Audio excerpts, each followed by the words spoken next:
Praise Podcast na área, pessoal, tudo bem?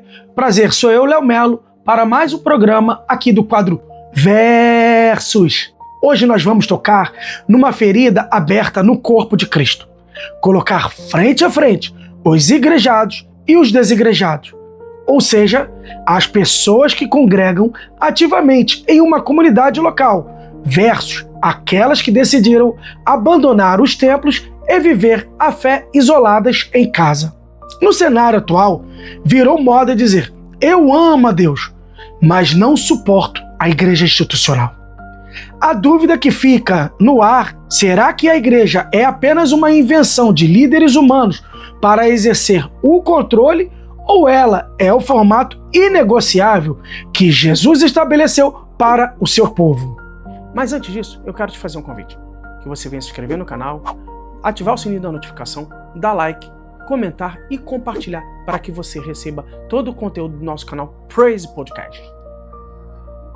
Vamos entender primeiro à luz da palavra. Para quem acha que congregar é opcional ou apenas um costume cultural antigo das Escrituras, dão uma ordem direta e um aviso severo sobre o perigo do isolamento espiritual nos últimos dias. Não deixemos de nos congregar como é costume de alguns. Pelo contrário, façamos admoestações uns dos outros, tanto mais quanto vedes que o dia se aproxima. Se alguém se isola, busca seus próprios desejos egoístas e rebela-se contra toda a sabedoria sensata.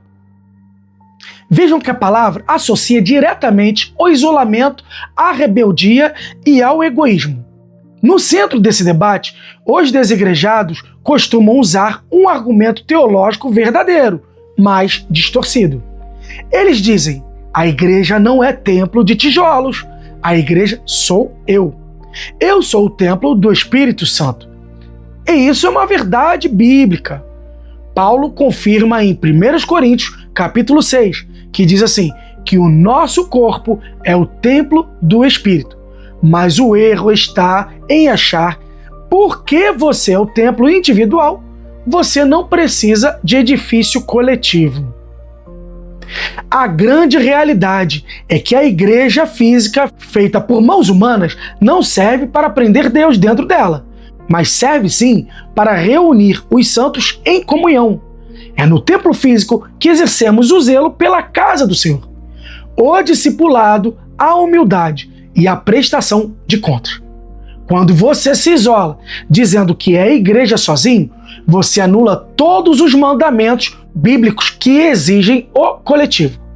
Como você vai praticar o amai-vos uns aos outros, ou suportai-vos uns aos outros, ou até mesmo perdoai-vos uns aos outros, se você só se relaciona com o seu próprio espelho? O templo do eu, sem a comunidade local, não é espiritualidade.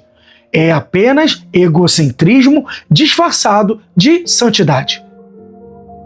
Aqui o verso chega ao ponto de maior confronto, porque o número de desigrejados cresce tanto.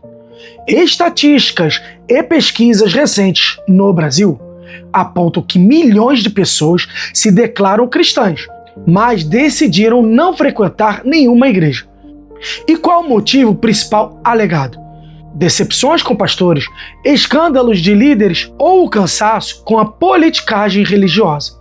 E aqui eu te pergunto: quem nunca se entristeceu ou se decepcionou com o pastor, um irmão na fé? Não concordar com algumas coisas que o pastor diz é coisa mais normal do mundo. Nós não somos obrigados a concordar e a gostar de tudo. O problema real não é a decepção, é a soberba. Eu costumo usar uma frase que resume tudo isso: se você encontrar uma igreja perfeita, não entre nela, senão você vai estragar. A igreja é um hospital de pecadores em tratamento, não é um clube de santos perfeitos. Muitas pessoas usam a falha dos pastores como desculpa para esconder que elas não aceitam mais ser discipuladas ou não aceitam ser disciplinadas e detestam a obediência. Elas querem um Jesus que salva, mas não querem uma liderança que confronte seus pecados. Lembre-se de outra frase minha: não provo minha obediência quando concordo e faço. Provo minha obediência quando discordo e ainda assim faço com amor. Isso é maturidade espiritual. Para os desigrejados que dizem que não devem satisfação a pastor nenhum, vamos ver o peso do que o Novo Testamento diz sobre a estrutura de autoridade que o próprio Cristo estabeleceu. Jesus instituiu pastores e líderes para não serem ditadores, mas guardarem a sua alma. E a Bíblia exige um posicionamento claro de quem está nos bancos. Vamos entender primeiro, à luz da palavra, o comando direto deixado para a igreja sobre como tratar aqueles que receberam a missão de pastorear o rebanho. Obedeçam aos seus líderes e submetam-se à autoridade deles. Eles cuidam de vocês como quem deve prestar contas a Deus. Obedeçam-lhes para que o trabalho deles seja uma alegria e não um peso, pois isso não seria proveitoso para vocês. Lembre-se dos seus líderes que lhes falaram a palavra de Deus. Considerem o resultado de modo de vida deles e imitem a sua fé. Perceba o peso disso. O pastor vai prestar contas a Deus pela sua alma. Se você sai da igreja e quebra o vínculo de discipulado, você está se colocando voluntariamente fora da cobertura espiritual que Deus determinou. Não há ovelha saudável sem rebanho e sem pastor. Quem anda sozinho vira presa fácil para o lobo. Qual o veredito do nosso versos de hoje? Feridas causadas por homens se curam no altar de Deus, não no isolamento do sofá de casa. Se afastar do corpo de Cristo porque a igreja tem defeitos é o mesmo que amputar a própria perna, porque o sapato está apertado. A igreja física é essencial para nos moldar, nos quebrar e nos ensinar a ter humildade. Volte para a comunhão procurando uma igreja bíblica. Submeta-se ao discipulado e entenda que a obediência real só é provada no fogo do relacionamento com pessoas imperfeitas. É ali que o caráter de Cristo é gerado em você.